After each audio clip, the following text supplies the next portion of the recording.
This happened to me on my way home from work. I was driving late one night. I don't remember what time exactly, and the roads were empty. It was raining. I could see the dashboard lights in front of me, the wipers going back and forth, the street lights blurring past me. And then I saw something in the rearview mirror.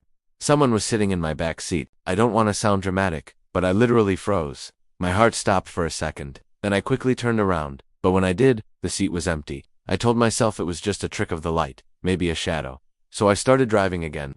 But then I felt this sudden urge to check my rearview mirror again. And when I did, the figure was back. It was sitting in the same position.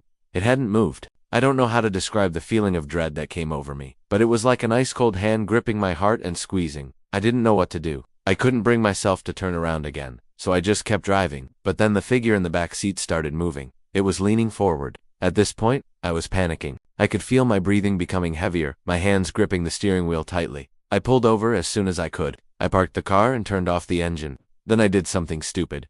I got out of the car and started checking everywhere. I looked in the back seat again, but there was no one there. I checked the car top to bottom, but I didn't see anyone. There was no one in my car. Then I went inside the nearest police station. I told them what had happened, but they weren't really surprised. In fact, they kind of knew what I was talking about. They said they'd received similar calls before, but the people who had called never made it home. Apparently, the same figure had been reported in other cars, but those cars never made it home. Now, whenever I drive at night, especially after it rains, I make sure to check my back seat. You never know who or what might be sitting in there waiting for you to drive away. That was a scary story. Let me tell you another one.